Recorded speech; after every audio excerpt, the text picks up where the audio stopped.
Olá, pessoal, sejam muito bem-vindos ao primeiro encontro do Grupo de Pesquisa Imago, que é um grupo de pesquisa vinculado ao Laboratório de Teoria da História e Interdisciplinaridade da UFRJ, no Instituto Multidisciplinar, e hoje nós teremos a nossa primeira reunião do nosso grupo de pesquisa que é focado em História e Imagem. Eu sou Tainara Vasconcelos, sou doutoranda, mestra e graduada em História pela Federal Rural do Rio de Janeiro, sou coordenadora desse grupo de pesquisa que é vinculado ao LAPET, e hoje contamos com a presença da maravilhosa Beatriz Rossotti, e nesse momento eu vou passar a palavra para a Beatriz.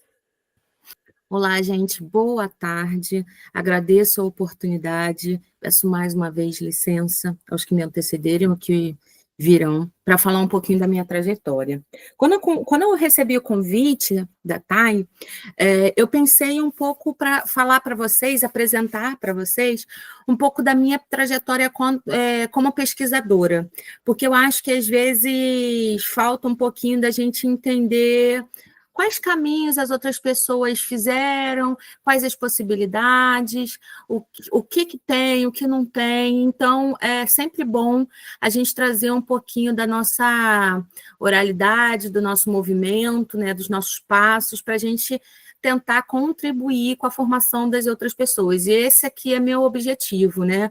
Meu objetivo da aula de hoje, da nossa conversa, do nosso bate-papo, desse nosso xirê filosófico, é que eu fale um pouquinho para vocês sobre quais os lugares que eu passei e que a gente consiga, enfim, né, conversar um pouco. Tá, eu vou pedir para você botar os slides para a gente já começar. Ela já me apresentou, falou algumas coisas da minha trajetória de formação, né? E o primeiro passo que é importante falar é sobre um espaço anterior, né? Talvez seja isso. Eu vim também de Nova Iguaçu, eu fiz um semestre na Rural de Nova Iguaçu, ela ainda não era no espaço multidisciplinar que é hoje, ela era na escola Monteiro Lobato. E aí eu lembro que o meu primeiro semestre eu fazia nas salas do Fundamental 1, né? Eu tenho 1,76 m, imagina 1,76 m sentado naquela cadeirinha do Fundamental 1. E por que eu estou falando isso? Porque depois, quando eu passei na FRJ, eu fiz essa escolha de ir para a FRJ com o objetivo de fazer estudos de escravidão. Eu ainda, quando entro na graduação, ainda tinha aquele pensamento bem limitado de pensar, estudar populações negras unicamente pelo viés da escravidão, né? Depois disso, durante a formação, isso foi se modificando e tudo mais. Só que, assim, qual foi a minha surpresa quando eu cheguei na FRJ? Que você também não tinha um quadro se você quisesse estudar, por exemplo, História da África. Você tinha um professor que tinha entrado por contemporânea, tá? E dava aula de África, um professor, uma disciplina. E aí a gente consegue ter uma dimensão, né? E aí os professores de escravidão que tinham lá eram professores de excelência, o Manolo Florentino e o Flávio Gomes. Só que quando eu pensei, vou estudar África, né? Quando eu fui para lá, só depois que eu entrei, eu acho que um ano depois, se eu não me engano, entra a professora Mônica Lima, que ela é a primeira professora. Não tá aparecendo, tá? De tela cheia. Primeira professora a entrar na cadeira de História da África. E aí, essa professora, Mônica Lima, que hoje bem conhecida, né? Ela vem da sala de aula. Ela é uma mulher negra que vem da sala de aula pública. Isso faz toda a diferença na minha formação. Eu faço a graduação com ela, eu começo ali, eu já não conseguia entender, e hoje eu entendo que eu tinha um interesse pelos estudos de história das mulheres e também estudo de gênero, começo a entender que é diferente, começo a ter maiores dimensões dentro da graduação. Quando eu termino a graduação, e aí foi lá também que eu descobri o que era o mestrado e o doutorado. Gente, eu não tinha dimensão nenhuma do que era uma universidade, sabe? Zero. E eu estava no melhor colégio do período considerado aí em Nova Iguaçu. E aí, quando eu sabia que eu tinha que passar para a universidade, mas o que eu ia fazer ali eu não sabia. E aí, por que eu estou falando sobre isso? Só para a gente entender também que muitas vezes esse caminhar um pouco sem direção ou vai se entendendo na trajetória faz parte desse processo de produção, de se conhecer como um intelectual, né? E é uma coisa importante para mim também essa autoafirmação de me entender dentro da minha intelectualidade, porque se eu chego no meu bairro, em Nova Iguaçu, e falo, não, porque eu sou uma intelectual, os meus amigos vão falar, pô, o que é isso? Tá de sacanagem? Pô, agora a Bia deu para isso. Só que é uma trajetória de conhecimento e entender também o que eu posso contribuir como uma intelectual para a universidade. Para mim foi um projeto também complexo entender esses dois caminhos, né? Que é uma via de mão dupla e não de troca de conhecimento, eu aprendi isso também, eu achei muito interessante, e sim de uma construção, né? Porque quando você troca, você dá e recebe outra coisa, mas eu tenho meu conhecimento, eu não quero dar. Eu tenho as minhas tias-avós tricoteiras, né? Crocheteiras, benzedeiras, costureiras, cuidadoras. Eu não quero tirar esse conhecimento. Eu quero levar esse conhecimento para a universidade. Então, entre várias conversas que eu tive dentro do LEAfrica, que eu estive presente na fundação, que é o laboratório da professora Mônica Lima, a pergunta que me veio é onde estão as mulheres negras? Onde estavam as mulheres negras, né? Porque quando você tem dentro da história uma noção muito centralizada nesse homem ideal, ele é um homem branco, heteronormativo, cisgênero, né, europeu, enfim. Mas quando você vai para um modelo do outro, pensando na noção de Simone de Beauvoir, essa outra, ela também tem, né, um modelo embranquecido, é uma nova noção, mas uma noção que tem parâmetros muito similares ao anterior. E aí foi quando eu começo a entrar em contato com que hoje a Patrícia Hill Collins, né, a Grada Quilomba fala que são as outras das outras, que são essas mulheres negras.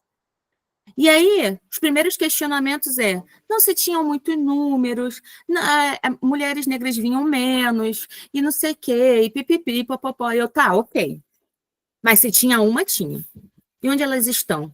Porque não tinha registro sobre elas. Eu falei, gente, não é possível que nunca houve um registro de uma mulher negra. Nada. E aí foi quando a professora Mônica Lima me apresentou alguns cartões postais.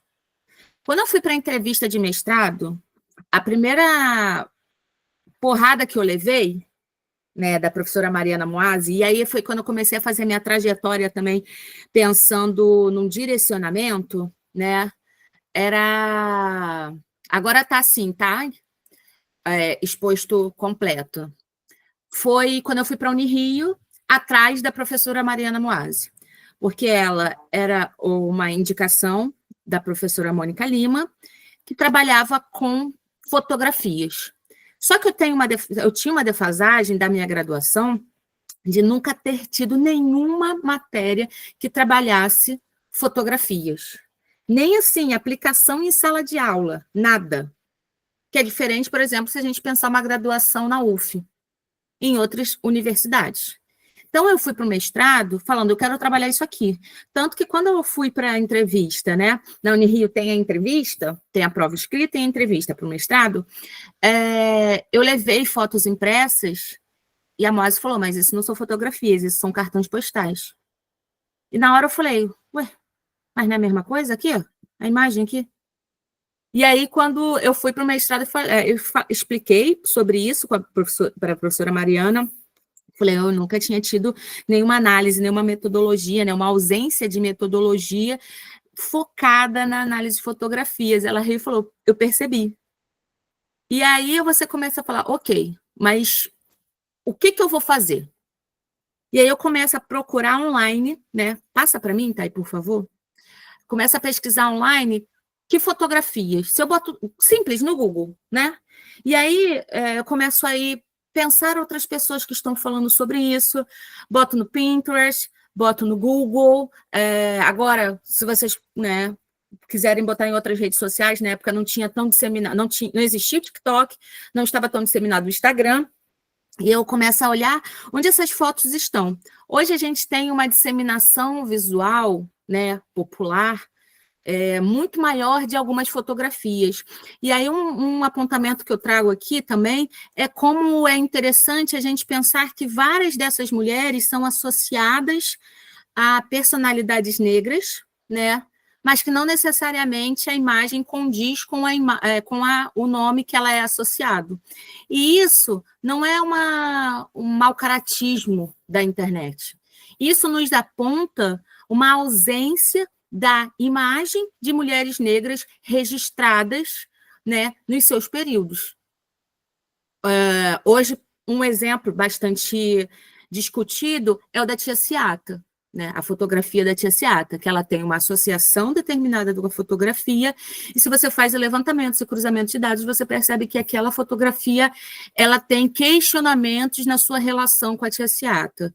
E aí, a discussão que eu trago não é sobre usar uma fotografia que pode não ser a Tia Ciata originalmente. É como uma mulher como a Tia Ciata, com a sua importância política, com a sua importância social, com a sua importância econômica, não tinha um registro fotográfico que mostrasse abertamente com o seu nome, Tia Ciata. Esse é o questionamento que eu comecei a fazer, né? Que eu faço ainda hoje.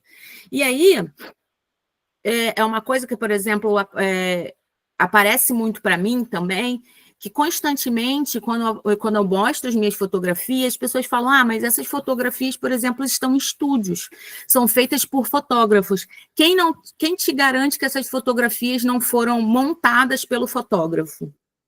E eu falo, ninguém me garante, né? Pelo contrário, eu até afirmo que são os fotógrafos que montam essas fotografias.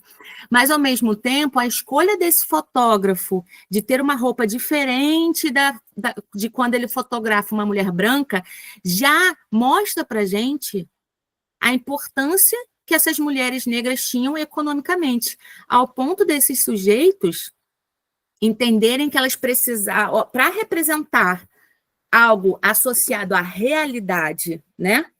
Daquele período da mulher negra, ela teria que usar roupas diferentes das fotografadas. Eu lembro a primeira vez que eu falei isso numa apresentação, que eu tentei reverter a pergunta e saiu assim.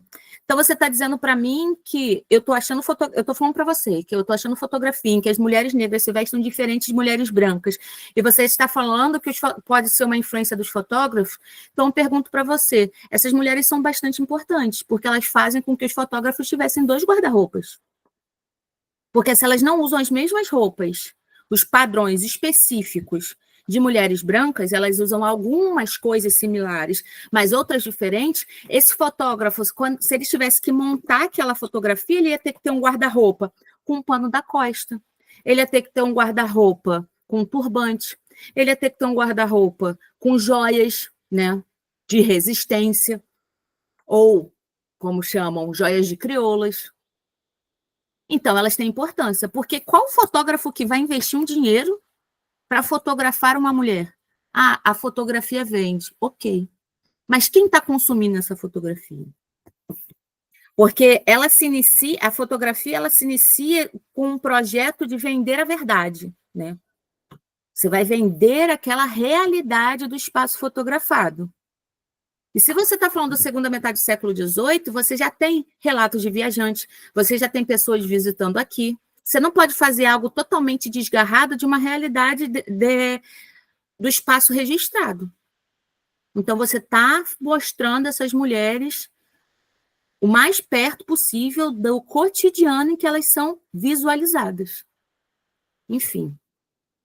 Voltando aqui ao levantamento das fotografias. E aí, depois desse primeiro contato visual, desse contato online, eu comecei a um pouco mais direcionar a sites mais específicos, ainda no virtual. Brasiliana Fotográfica, Hemeroteca da Biblioteca Nacional, e Instituto Moreira Salles. No período, o Instituto Moreira Salles, ele tinha tanto o físico quanto o online.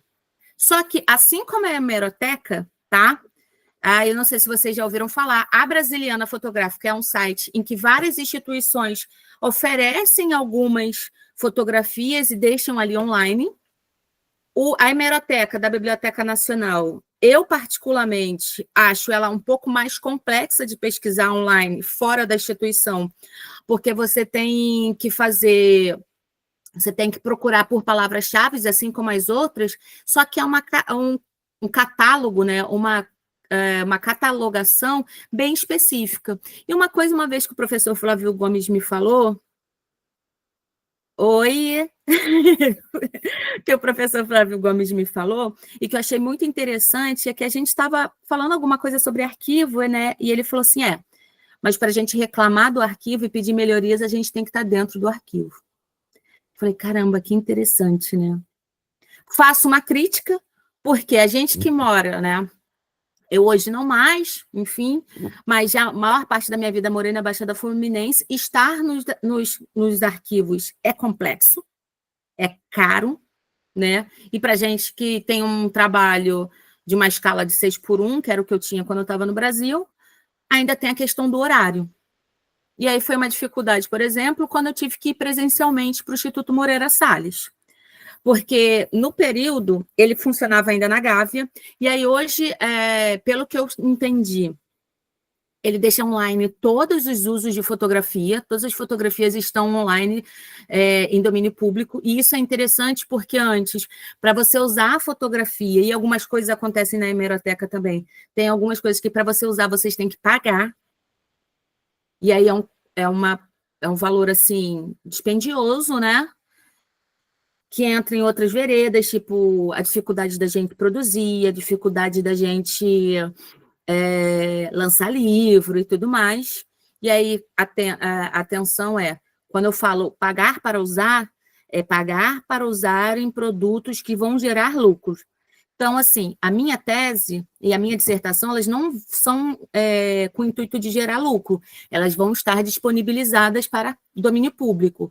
Então, eu posso usar as minhas fotografias, as fotografias que eu selecionei, né, na dissertação e na tese. Mas, caso em algum momento eu quisesse fazer, por exemplo, a minha dissertação como um livro, provavelmente eu teria que pagar pelos usos das fotografias. E aqui, na minha dissertação, eu usei 104 fotografias. Então, bota um dinheiro aí, né? Quando eu fui para o presencial, né, para fazer a pesquisa presencial, eu fui para o Instituto Moreira Salles. Entrei em contato antes, marquei um horário, tá? Levei minha marmitinha, todo mundo ali achou estranho, porque, né, Gávea, lugar super chique, negócio caríssimo. Você tinha que marcar um horário ou de manhã ou à tarde. Eu consegui fazer com que eu marcasse nos 2 dias, porque ir para a Gávea era bem dispendioso. Só funcionava no horário no horário de trabalho, né? Enfim, eu pedi dispensa do trabalho um dia, ele era bem flexível e eu consegui fazer. Fiz uma seleção de palavras-chave, e aí quando a gente faz o levantamento, é fundamental que a gente coloque quais palavras-chave a gente usou, porque esse é um movimento muito importante da nossa metodologia quando a gente vai escrever o trabalho, né? Constantemente as pessoas perguntavam, mas quais palavras-chave você usou? E aí, isso também tem a ver com a leitura prévia que a gente fazia. Por quê? Porque hoje, por exemplo, eu faço uma escolha, né, de usar escravizados dentro da minha pesquisa. Só que no catálogo, né, na catalogação, se eu usar escravizado, aparece menos do que se eu usar escravo. Se eu usar mulheres, aparece não só mulheres negras. E se eu usar mulheres negras, não aparece se eu botar escravas ou escravos. Então, é uma coisa que a gente vai sentindo a partir de tanto da leitura de documentos, né, da época, como também pensar outras pessoas que pesquisaram naqueles espaços, que foi um outro movimento que eu fiz também. contato com pesquisas anteriores. Eu botei 2 trabalhos que me foram muito caros, né? E, assim, no mestrado eu também tive a oportunidade de fazer uma aula com a professora Ana Maria Mauad, lá na UF. E, gente, eu sei que Nova Iguaçu, UF, meu Deus do céu, Thay sabe, né? É complexo, mas se a gente tiver a oportunidade de ouvir um pouco, né, ou fazer leituras, enfim, com a professora Ana Maria Mauad, que é a base da minha pesquisa aqui e do meu método, né, influencia também bastante a pesquisa da Thay, pelo que a gente conversou. É interessante porque, assim, ela traz uma profundidade de uma pessoa que tem de vida, o que eu tenho de vida, ela tem de leitura sobre o tema. Então, a gente pensar também essas pessoas. E eu trago outra pesquisa também que é contemporânea a mim, e aí eu puxo sardinha dos meus mesmo, né? Que é um grande amigo meu, Marcos Vinícius de Oliveira da Silva. Ele acabou de lançar um livro. A pesquisa dele, né? No doutorado, que ele ampliou o mestrado, assim como eu fiz, Imagens no Trânsito da História, Colonialismo e os Circuitos Sociais da Fotografia em Portugal no século XX. Ainda que não seja a temporalidade que eu tenho, que eu sou segunda metade do século XIX, ele me ajudou muito a pensar a minha metodologia, a pensar conceitos, a pensar que cultura visual tem uma definição, que imagem não é só fotografia, o que é imagem? São conceitos que, para a gente, são bem complexos e que a gente vai acabando sem ter tanto contato na graduação, e isso se torna uma deficiência mais do que uma ausência. Passa para mim, Thay, por favor. E aí, o que resultou esses levantamentos? Eu procuro, no primeiro momento que eu fui no Instituto Moreira Salles, apareceram como resultado para mim 5.000 fotografias, pelas palavras-chave. Falei, meu Deus, como é que eu dou conta? Tinha uma hora que a minha vista ficava até meio turva. E era barco, e era não sei o quê, e era cabrito, e você vai olhando aquela imagem. E aí, apareceram várias fotografias, vários lugares, vários fotógrafos, imagens que tinha identificação que era do período que eu queria, que eu tinha um recorte temporal, mas que eu não sabia quem era o fotógrafo, de onde era, né?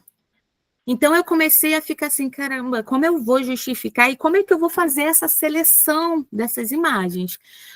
No Instituto Moreira Salles funcionava da seguinte maneira, assim como funciona na Biblioteca Nacional, se a gente for no arquivo físico. Você vai salvando o que você quer numa pasta e depois eles te enviam. Você tem um determinado período de tempo para acessar. E depois aquela pasta, aquele link some. Tá? Não fica salvo nem para eles, e se você não salvar, não fica salvo para vocês.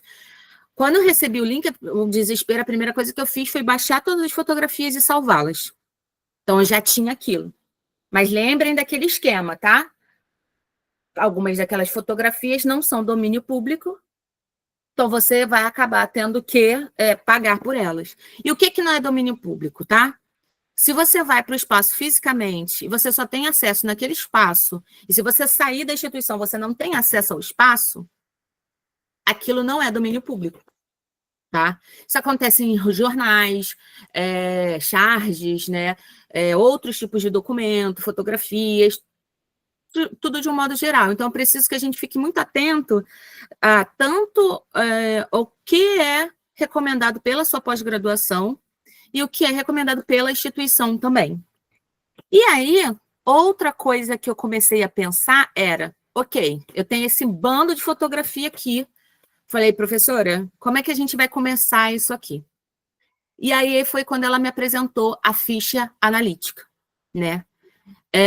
E que ela começou a falar, ela literalmente, a professora Mariana Moaz, eu sempre falo isso, pegou na minha mão para me ajudar a entender como seria uma metodologia.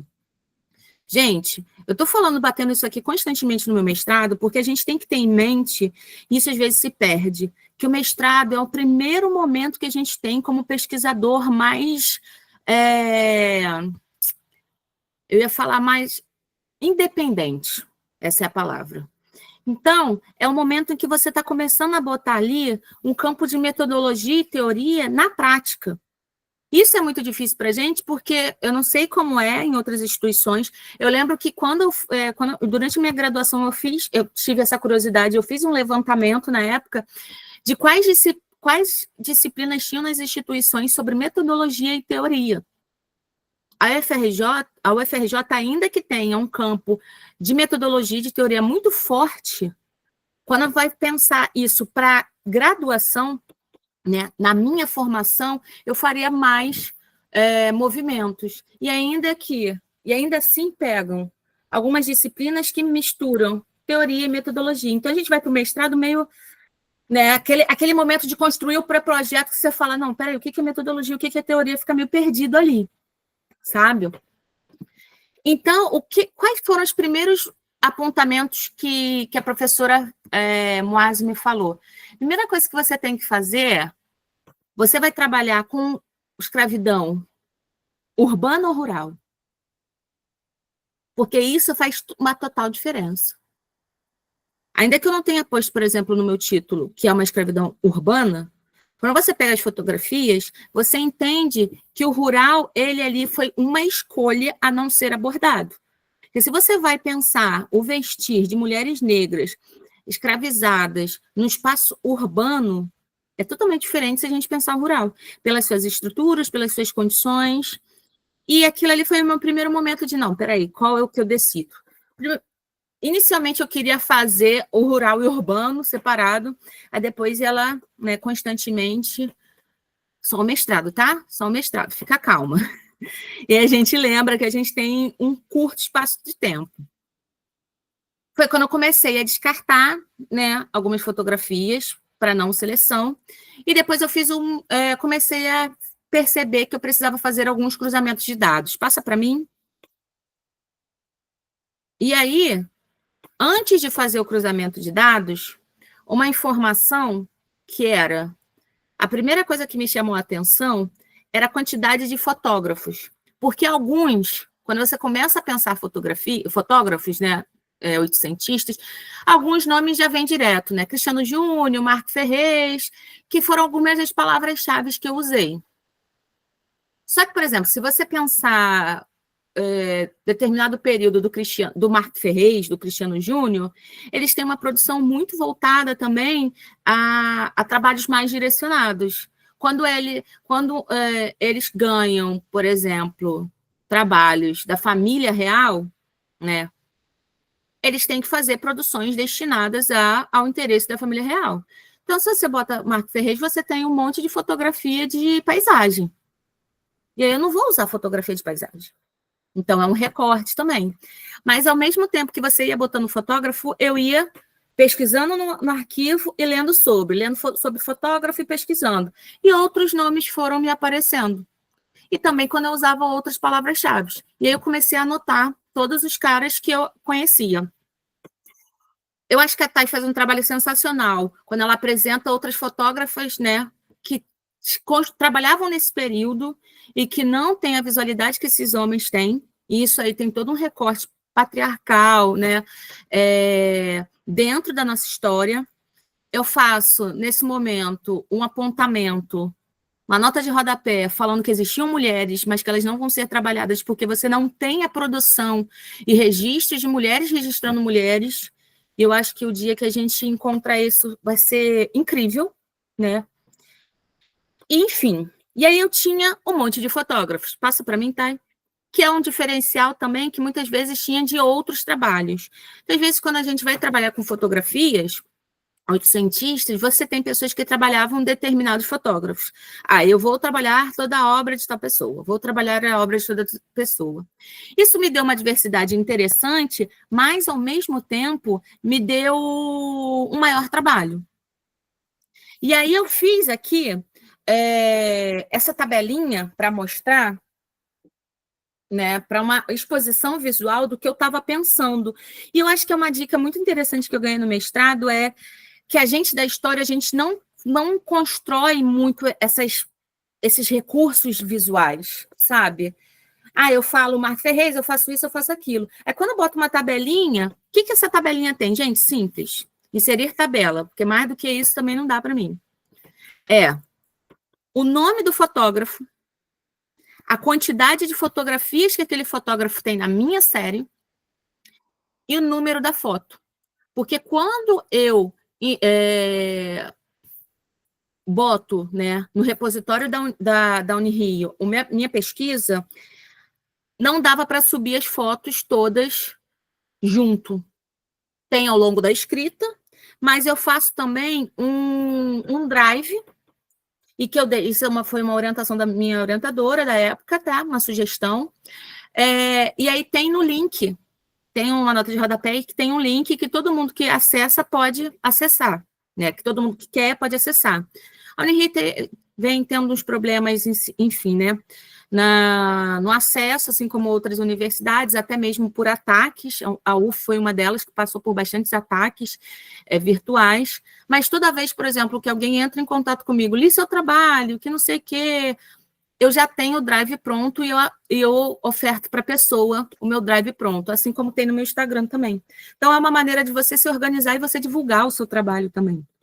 E aí, quando eu pego essa tabela, eu falo, caramba, tem um monte de Marco Ferrez, tem uma foto do Otto, tem uma foto de tal pessoa, né? E aí, entra lá embaixo as não identificadas. Foi uma complicação para mim, e quando eu falo identificadas, é que eu não identifiquei o fotógrafo. E aí, qual foi o meu interesse em botar 8 fotografias de fotógrafos não indicados, né? Não identificados? Que é mostrar que era um padrão a ser seguido dentro da fotografia. Eu pego uma foto dessas, eu falo, eu não sei quem registrou, mas isso tem a ver com uma construção de uma identificação, de uma educação do olhar, que é um conceito que a professora Ana Maria Mauad traz, que é a fotografia, ela funciona para educar o olhar daquela sociedade. Ao mesmo tempo que a fotografia ela é produzida para ser consumida, ou seja, ela tem padrões a serem supridos, essa ideia também de construção, informação e registro da realidade, ela também é educada pela sociedade. Ela está falando o que a sociedade está falando que quer consumir. Então, por isso que a minha hipótese lá na frente essas mulheres, elas pensam o seu cotidiano do vestir, sim, porque é ali naquele meio em que elas interferem na construção da sua autodeterminação. Hoje, a gente pensa ainda nessa noção de, pô, vou vestir essa roupinha aqui, vai ficar na minha paleta de cores. Pô, vou vestir essa coisinha aqui, vai ficar assim, vai ficar... Você está pensando como vai ser, como você vai ser visto, visualizado socialmente. E aí você requer códigos para expressar essa coletividade ou essa individualidade. Só que esses códigos, para serem lidos, eles precisam ser entendidos para a sociedade. Se, por exemplo, num velório, eu boto branco, a pessoa vai falar, ué, mas não era preto? Por que ela veio de branco? Então, assim, porque o nosso código de visualidade é a intenção de usar roupas pretas no velório. E assim, eu dei o velório como exemplo, mas, enfim, são várias possibilidades. E aí, peguei esses fotógrafos e muitos deles eu não sabia se eram o recorte espacial que eu queria. Que foi outro movimento que eu fiz também nesse momento de pesquisa. Que foi o quê? Gente, depois que falam, não tem fotografia, não tem imagem, não tem não sei o quê, você começa a achar, elas brotam para você. É como se elas quisessem ser vistas, e eu não estou brincando. Esse é um movimento muito importante para mim. Elas querem ser vistas, isso precisa ser entendido para além da nossa dimensão aqui, né? E aí eu começo a achar foto, e eu falei, caramba, peraí, né? Como é que essas fotografias estão chegando? E eu tenho que fazer um recorte. Por exemplo, Eu não uso fotografias de Pernambuco, né? Por uma escolha de faltar pernas.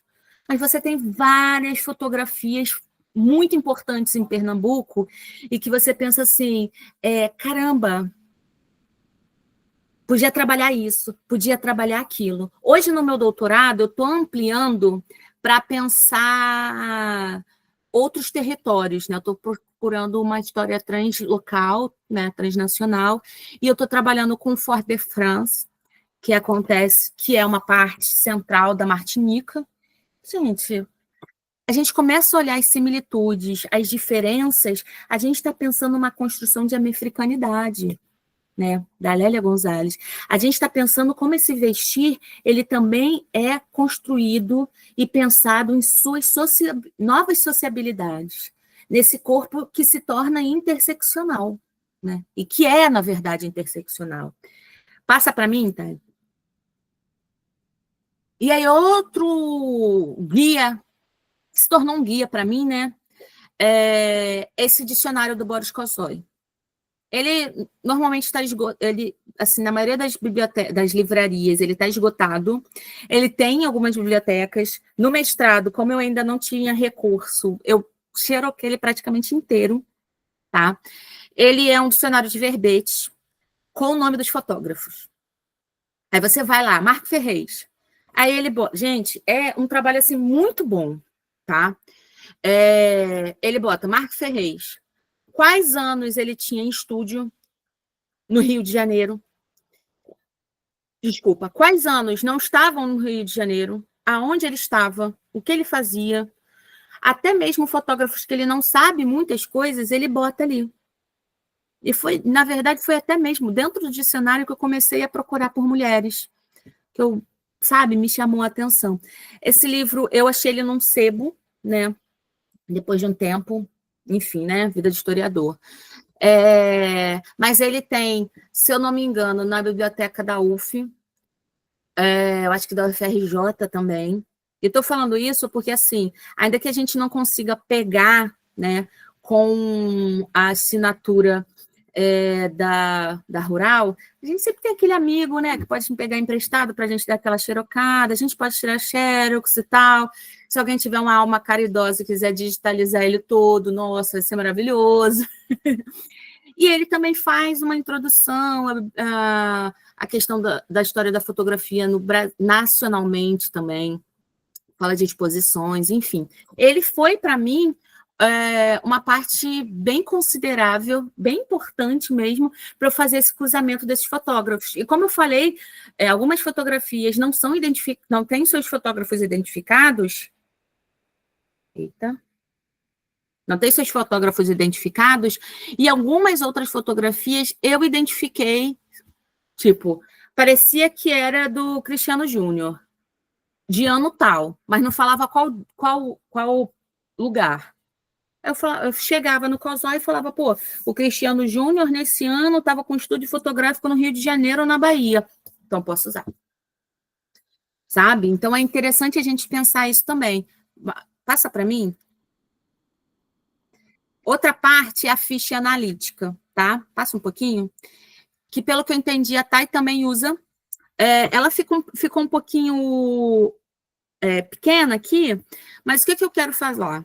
Essa é uma organização feita pela professora Mawad, e ela usa essa ficha, ela não é assim, eu que organizei visualmente também, agora eu estou percebendo que eu tenho mania de tabela, e são 2 momentos, que são o que ela chama de ficha de elementos da forma do conteúdo e ficha de elementos da forma de expressão.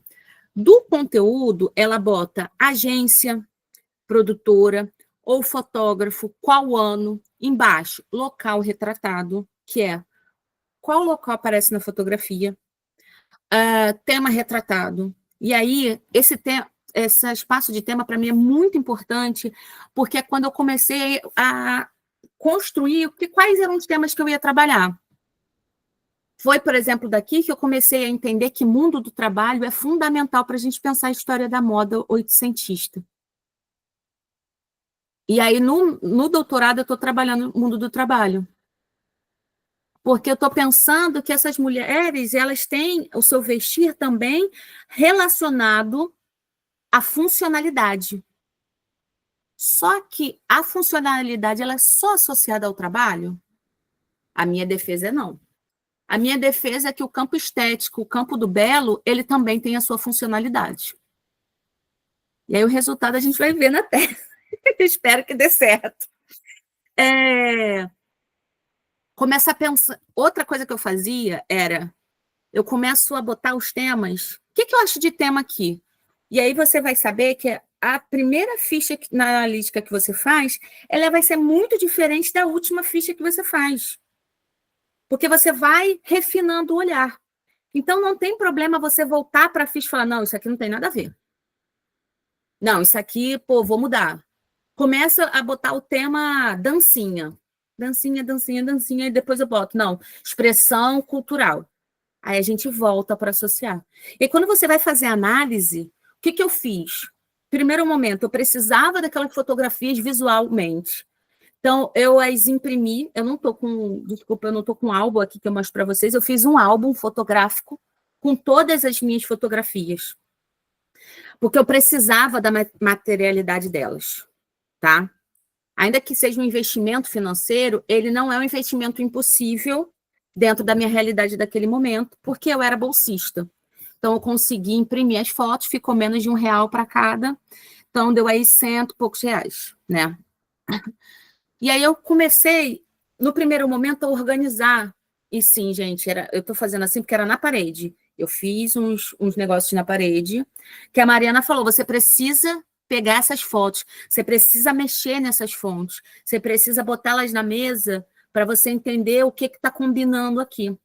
E quando você olha as fotos similares, eu achei fotografadas iguais, ou seja, a mesma mulher fotografada pelo mesmo fotógrafo, com roupas e poses diferentes. O que isso mostra? Isso deixou para mim um registro, um rastro de que algumas dessas mulheres eram usadas como modelos. E como é que eu escolho uma modelo? Porque hoje a gente tem uma noção de beleza. Eu escolho a modelo, eu não vou escolher uma mulher porque ela é bonita. Qual é esse padrão de beleza? Então eu começo, porque constantemente eu ouvia, porque algumas mulheres dessas eram consideradas muito bonitas e elas apareciam nas fotografias várias vezes. Então, quando eu procurava fonte, alguém falando sobre isso, afirmando isso, falando essa foto aqui é igual a essa, ninguém falava, ninguém botava essa mão no fogo. Então, quando você vai juntando as casinhas, juntando as fotos, eu lembro que eu fiz uma exposição com as fotografias que eu selecionei na Unifesp, e um dos desafios que eu falava era, tem 2 mulheres aí que são a mesma mulher, mas registradas diferentes. Nossa, as pessoas só saíam da exposição quando elas achavam, porque aquilo aguça, entendeu? Aquilo mostra assim, ó, essas mulheres elas estão vivas. E outra coisa, para pensar uma mulher negra recebendo dinheiro para ser fotografada no século XIX. Gente, isso é muita coisa. É muita coisa. Enfim. Pessoas retratadas. E aí eu começo... Nesse pessoas retratadas, eu botava... Na fotografia tem uma mulher negra. Na fotografia tem uma mulher negra, um homem negro, uma criança. Eu ia botando quantitativamente. E aí, lá embaixo, quando era atributos, aí eu fazia a descrição. Essa era a parte mais trabalhosa. Por quê? E para mim foi muito importante, porque eu olhava para a fotografia e falava, tá, o que eu botei de objeto? Uma cesta, uma mesa, uma cortina, uma cadeira. Tá, qual é o atributo desses objetos? Eles montam tal cena, eles estão dentro do estúdio fotográfico, eles estão fora dos estúdios fotográficos, eles aparecem aqui, eles mostram essa função. E ali era uma produção analítica minha. Eu começava a entender qual era a funcionalidade daquele objeto ali. Foi aí que eu comecei a pensar que o objeto, ele dentro do estúdio fotográfico tinha uma função de fazer um cenário de mundo do trabalho. Por exemplo, tem uma foto em que uma mulher aparece apoiada sobre um livro. O que é o elemento do livro? Eu não estou falando de uma inchada. Eu não estou falando de uma cesta, eu estou falando de um livro. O livro é associado à intelectualidade. Eu não tenho mais registros sobre essa mulher, mas, ao mesmo tempo, ela está com a sua mão sobre o livro. E aí eu faço análise daquele livro. Outra coisa que é... Quando eu vou para minha... Só beber uma aguinha, gente. Quando eu vou para minha pesquisa, eu mantenho todos os conteúdos da forma de... todos os elementos, né, da forma de conteúdo. Quando eu vou para a expressão, algumas coisas eu tiro. Por quê? A maioria... Todas as minhas fotografias são posadas, tanto internas quanto externas. E o que é isso?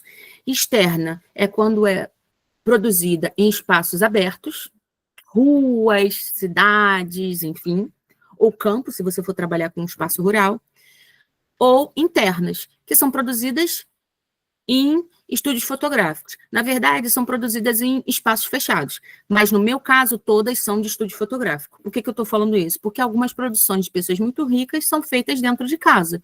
Não era o caso das fotografadas que eu uso, tá? E aí, foco, todas tinham foco, todas tinham uma intenção do fotógrafo. Então, para mim, não fazia sentido esse elemento. Eu tiro. Distribuição de planos, eu mantenho. Por quê? Porque eu começo a pensar como é a apresentação dos vestígios dessas mulheres são registrados quando elas estão num plano, né, central, tá? Primeiro plano, segundo plano, terceiro plano.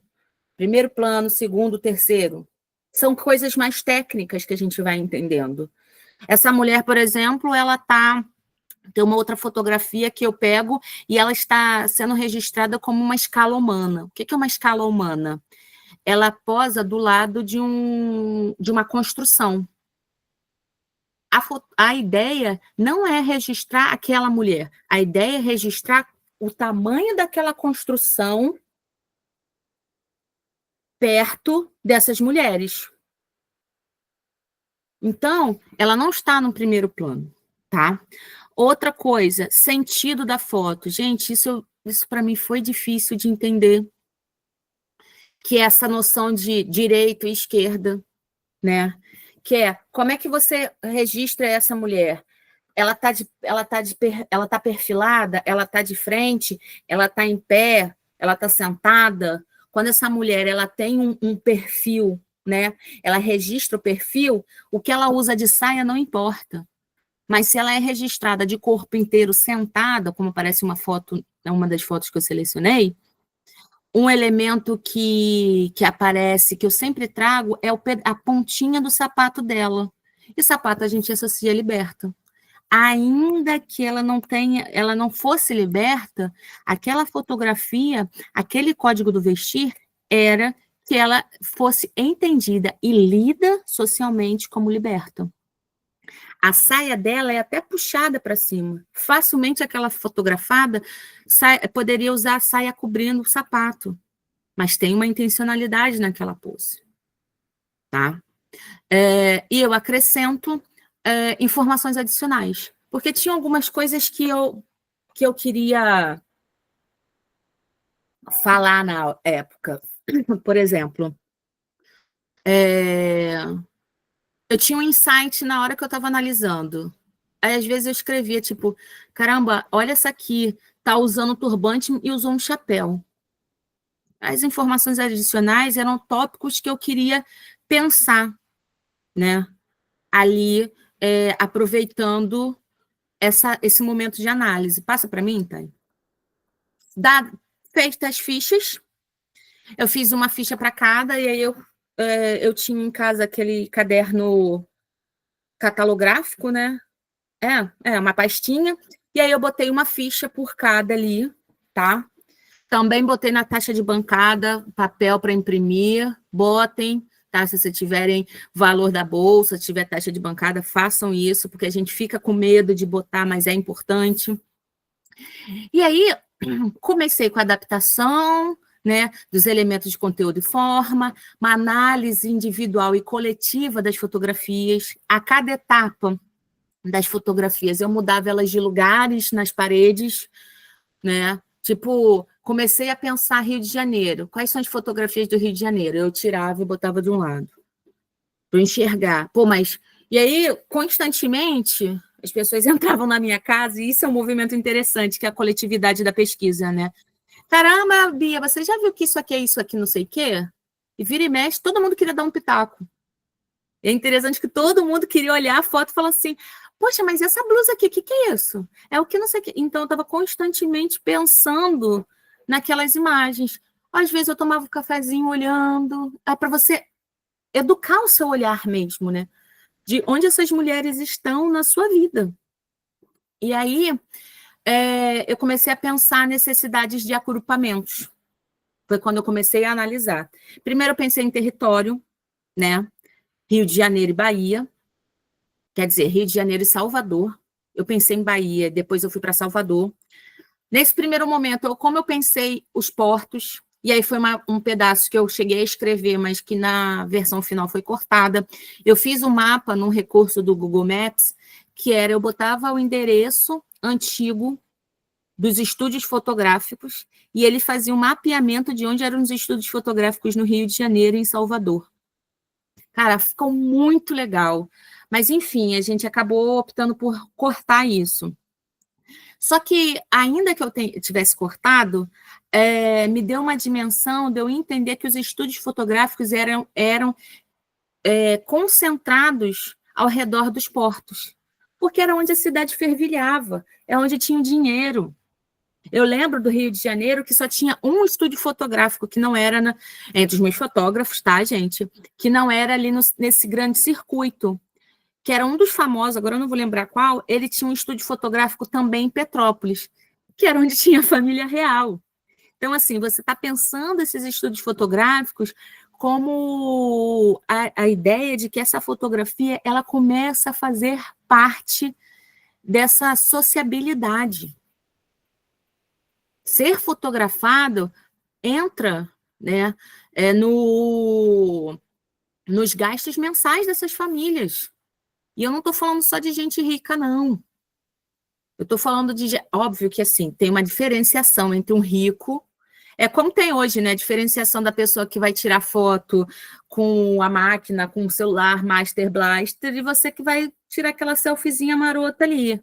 Só que ainda assim, e eu falo isso quando eu levo muito para a sala de aula, que isso é muito importante, isso é um recurso que eu acho que deveria ser ainda mais explorado, já tem alguns materiais, né, do Prof. História, mas que é pensar como essas mulheres, elas devem ser, as imagens dessas mulheres devem ser inseridas, né, no cotidiano escolar. Só que nós, profissionais de história, a gente tem que tomar muito cuidado também com o uso dessas fotografias. Por quê? Porque a gente está numa disputa de discurso. Então, todas as vezes que eu termino um trabalho, né, que não seja no espaço acadêmico, e às vezes até no espaço acadêmico, eu falo, eu entendo que a minha defesa de hipótese é pensar uma autodeterminação dessas mulheres, mas em momento nenhum vocês têm que entender que eu em momento nenhum defendo uma amenização do sofrimento da escravidão. Porque se você falar assim, elas podiam até escolher as roupas dela, então elas não sofriam tanto assim. O meu aluno, ele vai pensar isso. Entende? Então, a gente tem que estar preparado também para construir esse conteúdo coletivamente associado à realidade desses estudantes, né? E aí, externas e internas, como eu já expliquei para vocês, retratos e paisagens, que, gente, essa temática de retrato e paisagem, ela é muito importante para o formato. Por quê? Porque o retrato, ele é tirado, né, como retrato, em pé, né, no verticalizado, e a paisagem, ela é horizontalizada. E aí eu desenvolvo como essa presença, esse formato, ele tem uma intencionalidade, né? Se você quer pegar uma paisagem, esse sujeito, ele não necessariamente precisa ser o elemento principal dessa fotografia. Uma fotografia que eu uso, que eu acabo tirando do doutorado, mas que eu uso no mestrado, é uma cena de lavadeiras numa bica pública. elas estão bem lá atrás, mas se você amplia, que é um recurso que eu uso, você pode vê-las engomando, esticando a roupa, conversando, num processo coletivo. E aí eu analiso se elas estão com turbante, se elas estão sem, associada ao mundo do trabalho e tudo mais. Só que a fotografia é uma paisagem, ela é distante. Diferente de um retrato feito, por exemplo, no estúdio fotográfico, em que você vai pegar ali um ângulo tão aproximado dessas mulheres que você pode ver até as marcas de escarificação delas. E que vai confirmar também a sua origem afrodiaspórica. Outra coisa, e aí dentro desses retratos eu pego tipos humanos e dentro das paisagens eu pego monumento e cotidiano. Esses também aparecem como temas. Lembra quando eu falei na ficha catalográfica de tema? Eu pego o tipo humano no retrato, e aí é um cuidado bem interessante que a gente tem que ter, porque tipo humano não, ele tem várias possibilidades, não somente, né, associados a estudos antropológicos, tá? Tem um anúncio do Cristiano Júnior no Almanac Laemer, em que ele fala, ele oferta, né, diferentes tipos negros de fotografados. E aí é interessante que quando eu faço a minha pesquisa, e aí eu vou, e aí isso é uma das importâncias, por exemplo, da banca, né, de qualificação. Quando eu vou para a minha pesquisa, eu uso tipos negros, que é uma nomenclatura da época, né? Que é uma nomenclatura dos documentos. E aí a própria Ana Maria Mauad fala, olha, esse termo aqui não. E aí a gente começa a entender como esse termo ele pode, né, se relacionar a um discurso não só racializado, também racista, e que não necessariamente você precisa usar uma produção, uma nomenclatura da época. E aquilo ali me abriu um pouco mais a mente também, né? O quanto poderia ser violento usar tipos negros, que dentro do campo científico pode ser uma nomenclatura, mas que a gente não está lidando só com o campo científico. E o que por si só já é um espaço de disputa. Porque eu não usar é uma escolha, né? Uma escolha intencional, né, assertiva e consciente. Assim como eu faço de outros elementos. Pensei num rearranjo, que é, por exemplo, uma coisa que eu fiquei pensando e que me chama muita atenção nessa noção de vestir é de opulência e sobriedade, né? Primeiro, para chegar a essa nomenclatura, foi uma nomenclatura bastante discutida, ainda recebo bastante críticas por usar opulência, tá? E dentro da minha escrita, eu comecei a entender o que eu identifico enquanto opulência e o que eu identifico enquanto sobriedade. Por exemplo, no Rio de Janeiro, quando eu falo de opulência, eu não necessariamente falo de joias. As joias, elas não aparecem no Rio de Janeiro. As joias, elas aparecem na Bahia. E aí, né, agradecendo a CNPq, eu consegui ir para a festa da Boa Morte, né, ano passado, em agosto, no Recôncavo Baiano. Se vocês ainda não conhecem essa festa, eu indico que vocês joguem no Google, pesquisem. Eu acho que esse ano ficou um pouco mais viralizado, que eu acho que a Thaís Araújo e o Lázaro Ramos foram. Então, eles fizeram uma divulgação bem bacana. O Paulo Vieira também já foi lá. E é uma festa, assim, extremamente importante para nós que pesquisamos. É um investimento caro. Eu só tive a oportunidade de fazer por causa da minha bolsa de estudos. Isso é nítido para mim, né? E eu tive a oportunidade também de conhecer o Museu Costa e Pinto, que tem as joias, né, originais, joias originais, uma coleção de joias originais de resistência ou, né, joias de crioulos. E assim, gente, vale a pena, é muito interessante, porque você começa a conhecer os detalhes, as produções. Eu fui recebida pela especialista, né, por especialistas, que me apresentou, que me contou a história. Eles fizeram, dentro do museu, uma parte de fotografias das mulheres da Festa da Boa Morte usando as joias originais. Aí a pesquisadora me contou que foi assim, muito emocionante essa pesquisa, né? Esse momento da fotografia, que muitas ficaram muito emocionadas. Então, assim, você começa... Porque uma coisa é você ver a fotografia, outra coisa, a foto da foto, né, do objeto. Outra coisa é você olhar aquele... Gente, eram joias enormes. Ainda que fossem joias ocas, eram joias de ouro. Né? Elas não são maciças, os bolões não são maciços, por exemplo. Você vê brinco de pitanga, bracelete de copão, tudo associado à mais pura opulência. E aí eu fico pensando, cara, essa pessoa não entrou nessa sala, ela não está entendendo o que eu estou falando sobre o que é opulência, né? Mas, enfim. E no Rio de Janeiro, a opulência ela é associada ao quantitativo de tecidos. Essas mulheres, elas têm uma grande quantidade de tecidos. Volumosos, estamparia, que era um investimento, né? Eu recebo críticas sobre isso, falando que no período você já tem tecidos estampados, então isso não quer dizer que é mais caro um tecido estampado. E aí eu fiz um cruzamento de fontes, né, para o meu doutorado, porque você tem anúncios de espaços de têxteis que falam sobre tecidos estampados, oferecem o serviço. Tanto fazendo, você leva o seu tecido para estampar, quanto a uma estamparia, uma produção de estamparia. Então, a minha questão, a minha afirmativa é, se você tem você precisa de um serviço para estampar, aquele serviço requer um maior investimento financeiro. Então, fica mais caro.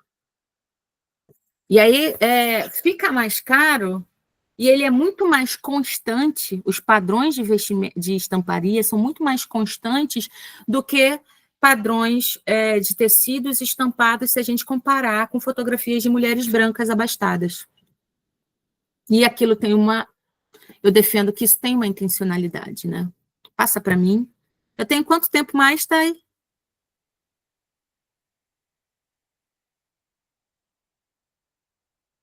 Acabou? Eu não tô te ouvindo. Eu não estava conseguindo abrir o microfone. Ô, Bia, se você puder falar mais 15 minutos para a gente abrir a discussão. Tá. E aí eu defendo que a minha ideia é, o nome do meu estudo, né, Vestir-se Negra, roupas e adornos de mulheres negras em fotografias da segunda metade do século XIX, Rio de Janeiro e Bahia. Na verdade, Salvador, depois eu corrijo. Eu defendo que você tem um modelo de 2 peças, e isso tem a ver com o mundo do trabalho, em que você tem menos, você trabalha mais, você suja mais a roupa, você precisa de uma maior troca, e você não tem guarda-roupa tão extenso quanto essas mulheres abastadas. Então, eu sujo a saia, eu troco a saia, mas a blusa está limpa, e assim por diante. Essa base de 2 peças, ela também é associada a trabalhadoras em Portugal, ao norte de Portugal, tá? Eu tenho algumas pessoas que defendem isso, mas ainda não consigo achar a fonte, sabe, primária de onde saiu isso. Mas tem pessoas que já defendem isso. E que quando essas mulheres portuguesas, europeias, de modo geral, né, mas mais especificamente portuguesas, vêm para o Brasil, elas não querem ser associadas às trabalhadoras portuguesas do norte. Então, usar essas 2 peças não é uma opção para elas. E quando você vai para as fotografias de mulheres negras, até hoje, em religiosidades matrizes afro-brasileiras, você tem o uso de 2 peças. Essas 2 peças, elas são a base para receber, tá, outras atribuições que são pensadas nessa ideia de uma construção americana afrodiaspórica, que são os turbantes, panos da costa, só aparecem em fotografias de mulheres negras. Joias. Gente, uma joia de bolão, ela não aparece em fotografia de mulheres brancas. Então, eu estou falando para vocês que, além de ter joias específicas, e lembra aquele fotógrafo que tinha os 2 armários? Eu estou falando de ourives que serviam a modelos específicos procurados por mulheres negras. Eu estou falando de rendas, eu estou falando de bordados, eu estou falando de sapatos, tá? E disso aí vem as diferenciações de sociabilidades que eu defendo na minha dissertação, né? Condição de trabalho, a ocupação de espaços públicos por essas mulheres negras, né? Sabe aquela ideia que a gente fala, o movimento feminista sempre reivindica a noção de trabalho, mas mulheres negras trabalhavam desde sempre? Sim, né? Tem outras discussões sobre isso. E ocupação de espaço público. Essa mulher negra, ela já ocupava esse espaço público.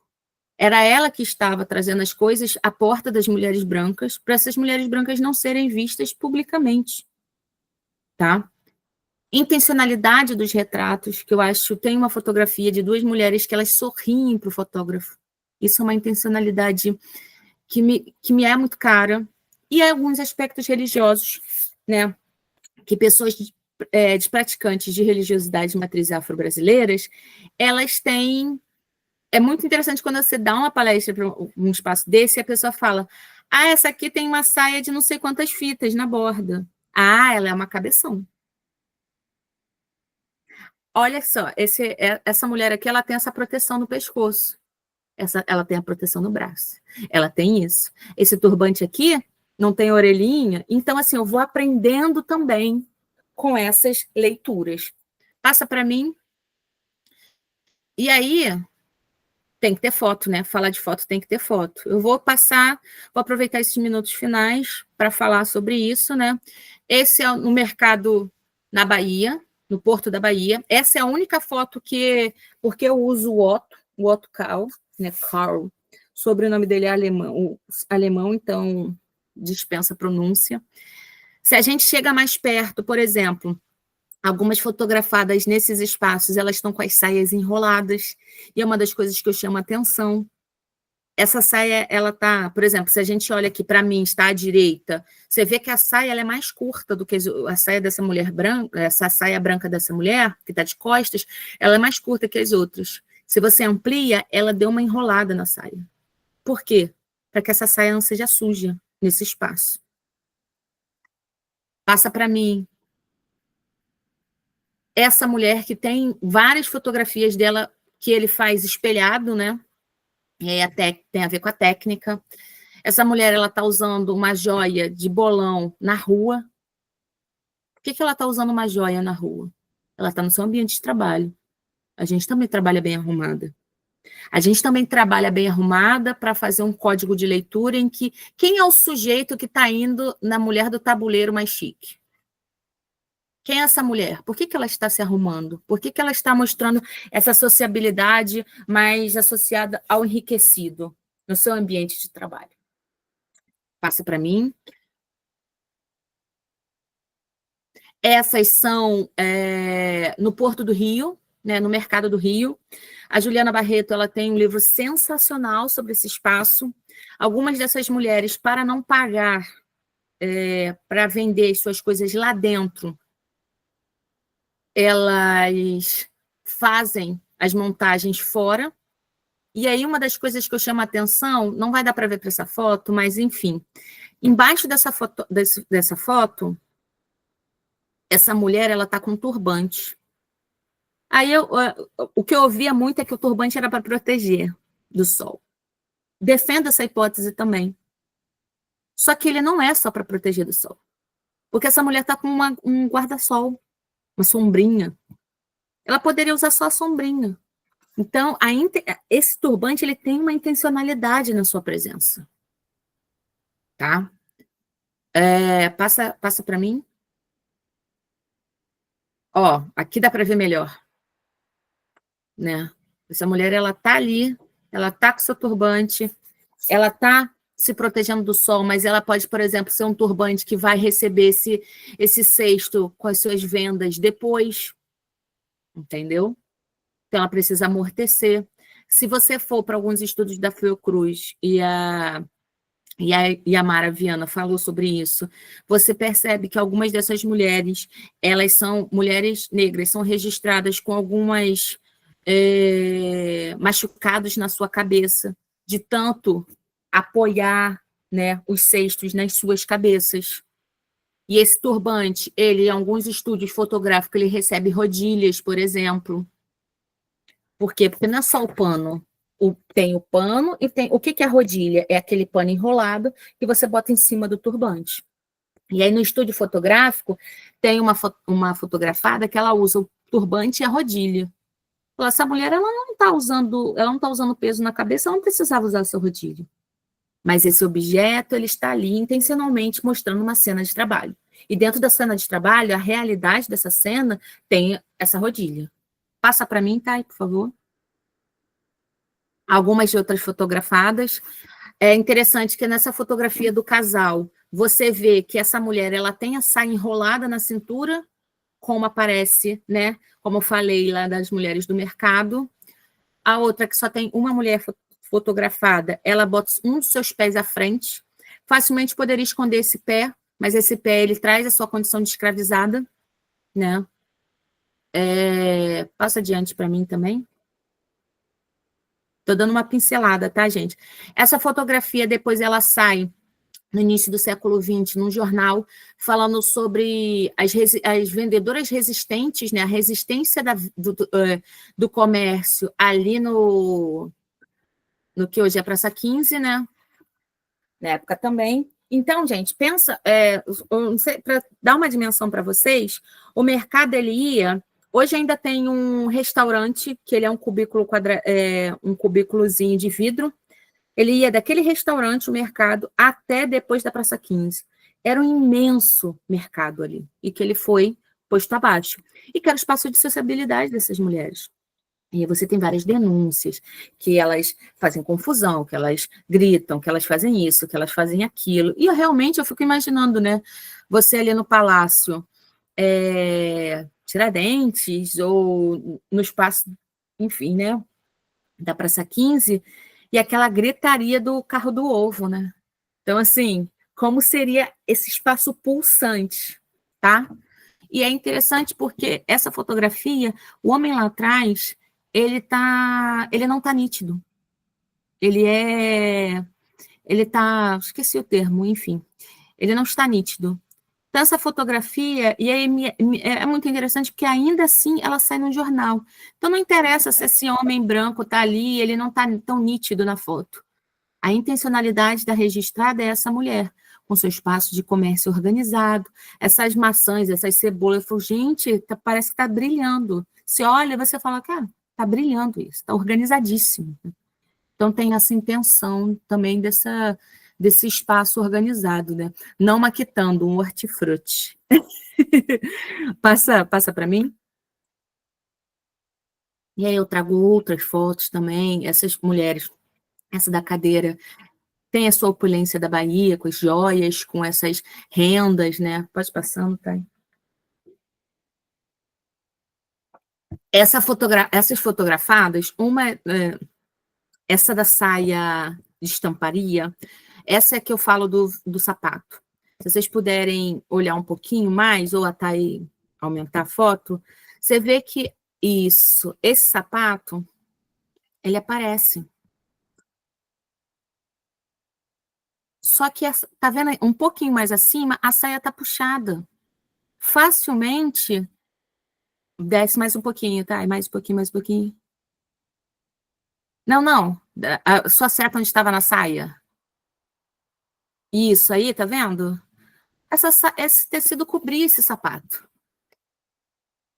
Então, ela tá ali com uma intenção. Você vê para o outro lado, a outra fotografada, parece, a gente usa o termo, né? Parece um bolo de noiva, que era quando tinha muito tecido, né? Eu fiquei pensando, quem se movimenta com esse quantitativo de roupas? Então, é uma noção do tecido ali investido, né? Também. Lembrando que tecido nessa época, gente, é uma grande riqueza, né? Esses tecidos vão até para testamentos. Você tem estudos da Faria e da Farias, né, que falam que essas mulheres negras elas são em segundas em números de maiores quantidades de testamento. E para ter testamento tem que ter o que deixar.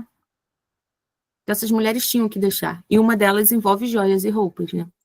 Então, assim, eu vou terminar. Botei outras fotos, se até quiser passar um pouquinho rapidinho, só para a gente. Isso, pode passar. Ó, elas sorrindo ali, ó. Eu adoro essa foto delas sorrindo. Eu acho afrontosíssimas. Pode passar, tá? E aí são as minhas considerações finais, os números que aparecem, quantidade de mulheres de turbante, quantidade de mulheres de pano da costa, que eu pude fazer um quantitativo, o quanto elas aparecem, o porquê que eu falo eu uso essa ideia de ter um modelo, né, base, porque elas aparecem repetidamente em todas as fotografias. Né? O que é diferente, por exemplo, se a gente pensar em fotografia de mulheres brancas que tinham vestidos mais, ainda que alguns vestidos feitos em 2 peças, eles eram pensados intencionalmente para serem vistos como uma única peça, diferente de quando a gente pensa em mulheres negras que são majoritariamente vistas com peças diferentes, saia escura, tipo preta, e blusa branca, sabe? Saia estampada e blusa lisa. Você não tenha dúvida, né? E, enfim, gente, desculpa ter me estendido demais. Assim, vocês podem ver que eu gosto bastante, né, de falar da minha pesquisa. Agradeço o espaço, agradeço os ouvidos atentos. Espero que a gente possa fazer uma troca coletiva aqui, uma construção, né? Mais que uma troca, uma construção. E é isso. Eu tenho o meu Instagram, Moda Conta História, que às vezes eu posto algumas coisas ali, tá? Para falar um pouco da minha pesquisa, entendeu? Falar um pouquinho sobre o que eu tenho andado pesquisando, o que eu tenho experienciado também. Agora estou um tempo no Canadá e estou vendo algumas outras coisas, outras questões aqui, principalmente relacionadas a povos originários, o que tem sido bem interessante na produção têxtil, na produção de vestires, principalmente porque tem uma noção, uma relação, né, diferente com o tempo, não tempo-espaço, como a gente fala, mas clima, na verdade, né? E que tem me feito pensar outras coisas também. É isso, gente. Muito, muito obrigada.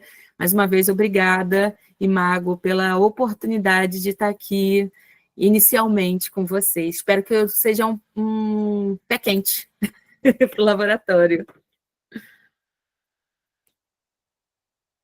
Algumas referências também, elas estão ampliadas, né, na minha dissertação. E, gente, se vocês não conseguirem ter acesso, por causa, enfim, né, alguns sites às vezes dão uns problemas, entrem em contato comigo no inbox que eu mando para vocês, tá? Eu demoro, mas respondo.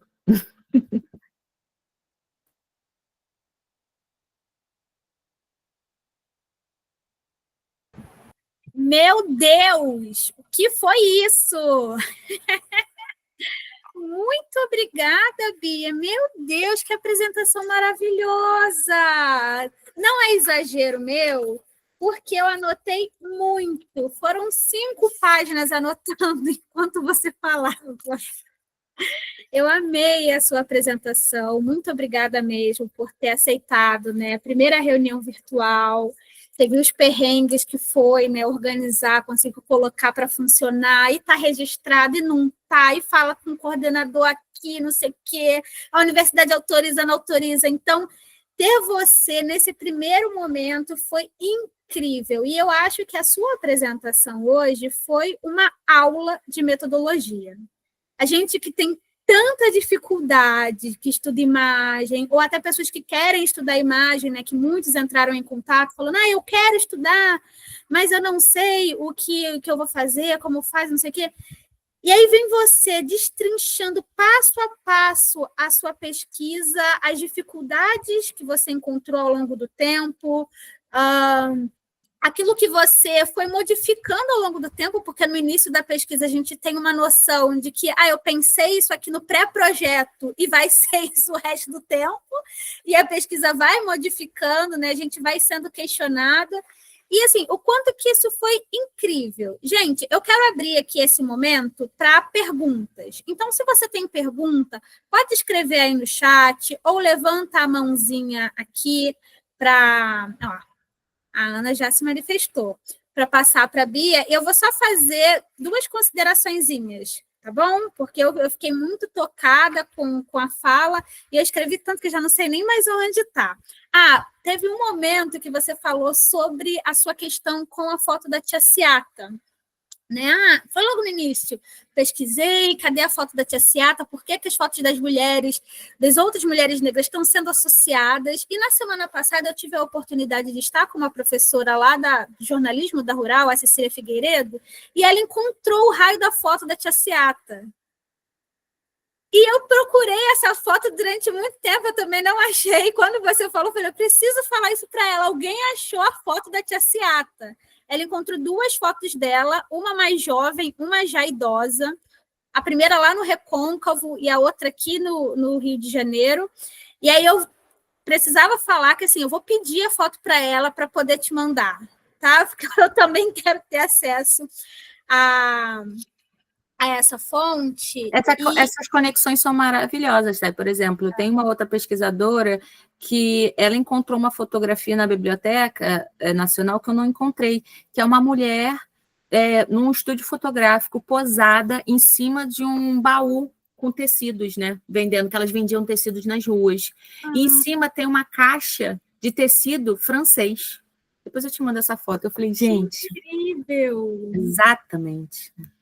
E teve um momento que você falou sobre uns apontamentos que a Mauad e que o Marcos fizeram a você sobre nós termos uma deficiência além da ausência, né? Então, nós temos pesquisas, mas essas pesquisas não chegam a todos os pesquisadores, né? Pesquisas em imagem, fotografia. E aí, sim, se você puder, depois da pergunta da Rafa, falar um pouquinho mais sobre isso, né, sobre esse ponto de deficiência e ausência, eu gostaria de ouvir sobre isso e também gostaria de ouvir você falando um pouquinho mais sobre a questão da exposição visual, né, de como isso foi importante para você, apesar de você já ter falado um pouquinho, mas depois você disse que fez uma outra exposição, acho que seria interessante. Stephanie, a lista ainda não foi divulgada não, tá? Ana, pode falar. Oi, gente, boa tarde. Vocês me escutam bem? Perfeito. Eu queria primeiro parabenizar a Beatriz. Foi uma fala muito legal, foi muito, muito bom para mim, né? Como também tenho uma pesquisa próxima da dela, foi muito interessante ver a construção metodológica e todo o percurso de pesquisa, né? E aí a minha questão é justamente sobre essa questão da metodologia. Ela falou no início sobre ali uma tabela, né, que eu não entendi muito bem se foi a Mauad ou se foi a Mauase, que definiu essa tabela para avaliar as imagens. Aí eu queria entender um pouco desse percurso, como é que foi o acesso a essa metodologia e também entender quais foram as metodologias próprias, né, que a Beatriz foi desenvolvendo a partir dessa metodologia trazida pelas orientadoras, né?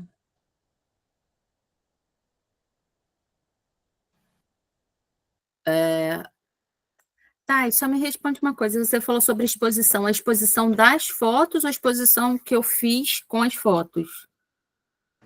Pode falar das duas. Tá bom. Tá bom. Ana, quero agradecer. Ana, Ana pesquisa também na UF, não é, Ana? Eu acho que a gente que trocou uma ideia lá na UF. Exatamente. Estou aqui que eu demorei a responder a Ana, desculpa, Ana. Olha, tá, é um excelente contato para a gente trocar uma ideia e estar fisicamente também, né? Então, quem fala esse termo de ausência e deficiência não foi nenhum dos dois, foi minha mãe, uma vez falou comigo sobre isso. Que ela falou assim, tem coisas na sua formação que eu comecei a falar, fui para a graduação e falei assim, caramba, mãe, parece que eu não sei nada de história, cruz credo. Aí ela falou, tem coisas que que passou tanto tempo e você não estudou, ou isso ou aquilo, pode ser que foi mais do que uma ausência de contato, é uma deficiência, uma deficiência na sua formação, né? E aí, por exemplo, eu fui para a História FRJ, as pessoas já tinham lido vários nomes de pessoas que eu nem tinha ouvido falar, né? Tanto que quando eu fui para o estágio, depois eu fiz o meu estágio no CAP, que é o Colégio de Aplicação da FRJ, e os alunos faziam provas com citação do Boris Fausto. E eu falava assim, cara, eu só conheci quem era o Boris Fausto quando eu fui para a graduação. Então, assim, foi realmente uma ausência, uma ausência e uma deficiência na minha formação. E aí é aquela velha história que é clichê, mas que é real, que é essa ideia de que a graduação ela não vai sanar todas as suas dúvidas, vai te responder tudo e acabou, e você sai dali. Porque eu, como uma pessoa que vim, né, de uma família de trabalhadores que não tinha essa intenção da formação acadêmica, eu achava que eu ia para a graduação. Pode ser, Helena. Obrigada pelo toque. Realmente. Muito obrigada. Eu fico pensando que, assim, a minha ideia era, vou para a faculdade, vou fazer a faculdade, vou sair e vou trabalhar. Aí, nessa faculdade, eu descobri que eu tenho que fazer mestrado, que eu tenho que fazer doutorado, que eu tenho que fazer isso, que eu tenho que... Eu falo, caraca, como assim, sabe? Óbvio que eu fiz, porque eu tive opções, coisas que a maioria de outros, né, de nós não temos, e segui a carreira acadêmica. Só que, por exemplo, eu facilmente faria uma formação, uma graduação, sem ter contato com disciplina de História da África. A minha formação, hoje, eu e meu marido temos a formação no mesmo espaço, de História na UFRJ. Ele falou, a maioria dele, né, o interesse dele né, na teoria e metodologia. Ele falou, cara, eu só fiz uma eletiva de África porque eu tive interesse, senão facilmente eu faria. Eu falei, eu também. Porque não era obrigatório e era dito como não importante. E eu peguei matéria de África contemporânea. E eu lembro que quando teve a abertura de concurso para professor de História da África, teve professor dentro da FRJ falando que não entendia porque era preciso se eles já falavam de história contemporânea. Então, assim, esse é o déficit na minha formação, né? É que vem como consequência de uma ausência. E uma ausência que tem uma intencionalidade. Quando eu fiz na graduação, de onde estavam essas mulheres, eu não trabalhava com fotografia ainda. E aí eu peguei a história da África do Mebokolô, né, o tombo 1, e peguei um dos volumes de História Geral da África. Se eu não me engano, 1 ou 2. A primeira coisa que eu fiz foi, no online, pesquisar pela palavra mulheres. Quase não aparecia. Eles falavam de surgimento da sociedade, de nascimento, sem falar de mulheres. Mas, gente, tem um apagamento dessa intencionalidade também, por exemplo, na História Geral da África. Por quê? Porque essa mulher, ela é realmente o outro do outro. Né? Surgiu, o bebê surgiu. Sabe? Aí ela fala, eu lembro que as narrativas tinham várias, né, que pessoas que cuidavam de criança, que não sei o que, eu falava, gente, quem é essa pessoa? Essa criança que nascia de uma pedra, era amamentada por uma pedra, era protegida por uma pedra, então tem essa noção, né? E na fotografia não foi diferente. Ainda hoje você não tem nem eletiva de fotografia, cultura visual, né, dentro de formação de historiadores. E aí você faz um artigo, você bota uma imagem ali quase como que um decalque. Aí quando você bota a imagem, mas você não pode usar a imagem, eu via muito isso, você não pode usar a imagem somente como uma ilustração. Ok, mas ninguém parava para me falar como é que era não usar uma imagem sem ser uma ilustração. Entende? E aí, constantemente, a ideia que se tinha é, se você fizer qualquer conteúdo que você bote uma imagem, parece que você só está botando a imagem para ocupar espaço de escrita. Então, quem bota muita imagem é porque é um trabalho, sabe? Trabalho sem um rigor científico. E hoje a gente está passando por um processo, né, tanto do nosso cotidiano, em que a visualidade ela é fundamental. Redes sociais, estou falando de rede social. Eu estou falando de redes sociais que constantemente falam menos, né, escrevem menos, na verdade, e expõem mais imagens. Então, a gente precisa fazer metodologias para que a gente seja capacitado, enquanto intelectuais, para fazer a leitura dessas visualidades. Nos faltam códigos. E aí, quando a gente está lendo sobre isso, parece que a gente está se batendo, né? Isso é isso e aquilo, isso e aquilo outro, isso e aquilo outro, entendeu? E que todo mundo é especialista, né? E aí, quando você é o especialista que tenta, eu estou vendo, por exemplo, a Paulinha aqui, né? Gente, sensacional ela está aqui. Adoro o seu trabalho, sério mesmo. Estou assim, me sigam, né? A modista. De você fazer toda uma pesquisa ali, de esmiuçar como é a produção daquele trabalho. Para vir, sabe, uma pessoa e fazer milhares de xingamentos. Então, essas visualidades ali, elas estão sendo construídas, elaboradas, né? Mas a gente ainda está se batendo, porque os nossos códigos, eles têm recortes interseccionais. E aí eu vou para a exposição. Eu falei de duas exposições diferentes. Uma era, eu fiz uma exposição na Unesp, né? Em São Paulo, eu tive a oportunidade, eu levei as minhas fotografias, e aí teve uma artista, né, da história, que ela fez todo um trabalho envolto baseado em algumas das fotografias, e você entrava no espaço e você tinha aquelas fotografias ali, associado ao que a gente tinha como panorâmicas, né, nas exposições universais. O que eram as panorâmicas? Era a ideia de que você entrava no ambiente. E aí, pensa bem, pega um quadrado aqui e você tinha essas fotografias em volta. Então, quando você entrava naquela panorâmica, você tinha a ideia de que você estava ali, vivenciando aquele espaço, sabe? E foi uma tentativa do que a gente foi, né? Laura, com certeza, ela é maravilhosa, gente. Fala sério. E aí,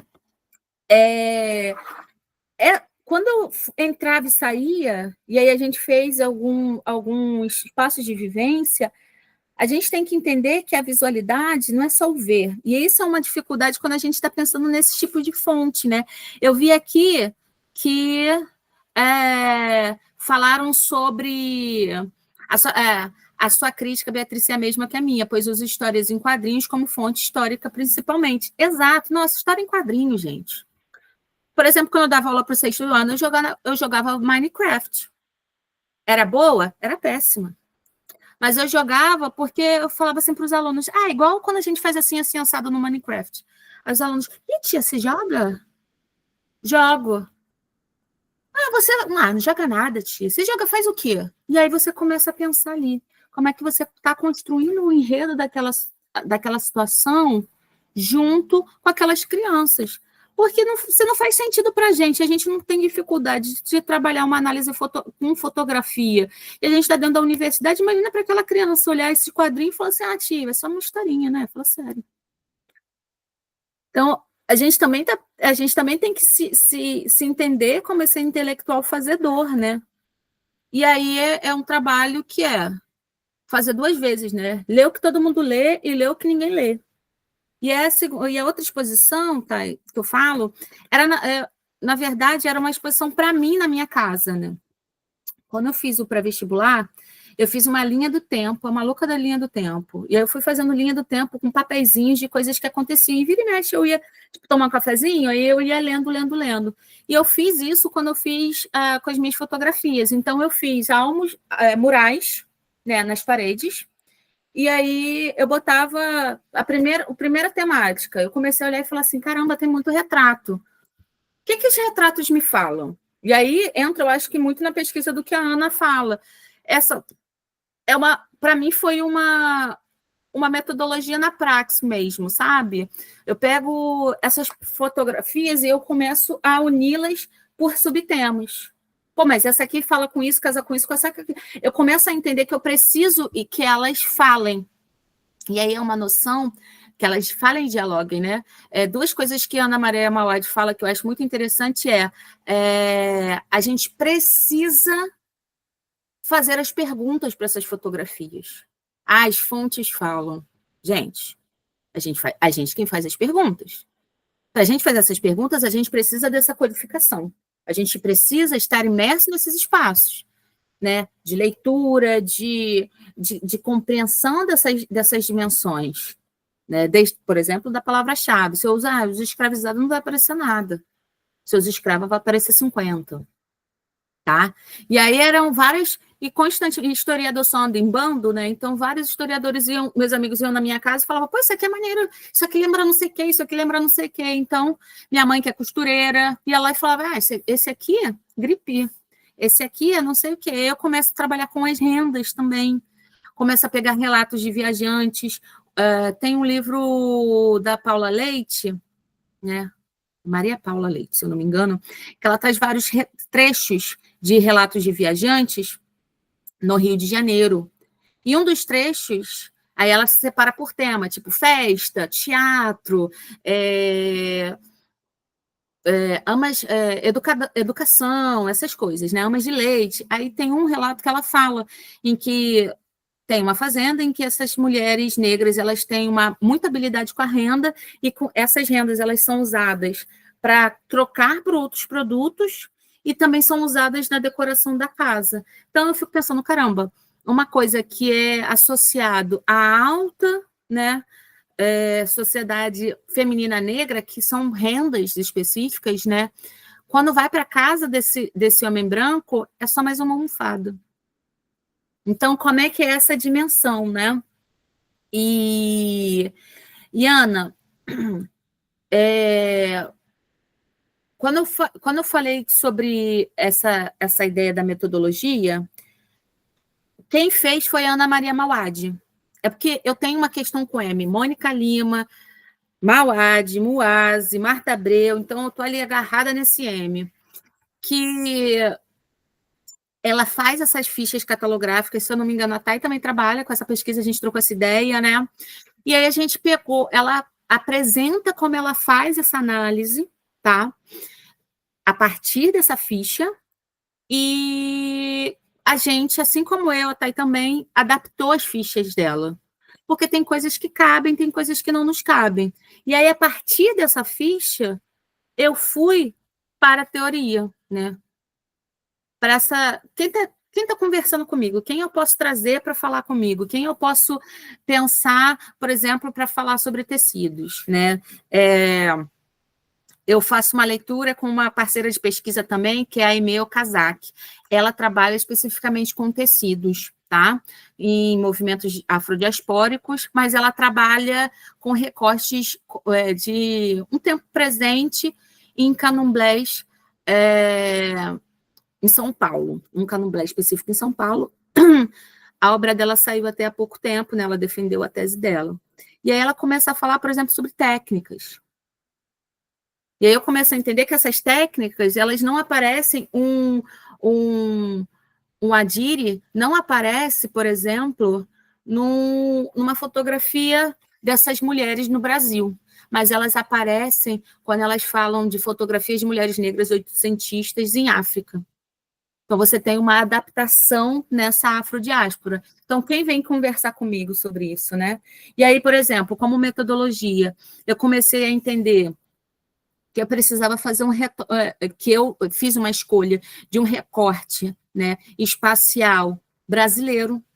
Quando eu fui para o doutorado, eu comecei a me permitir a fazer um recorte transnacional, né, na verdade, translocal, Quando eu fui para Martinica, eu falei, vou trabalhar com Martinica. Na verdade, eu queria trabalhar com outros espaços. Eu não achava fotografia.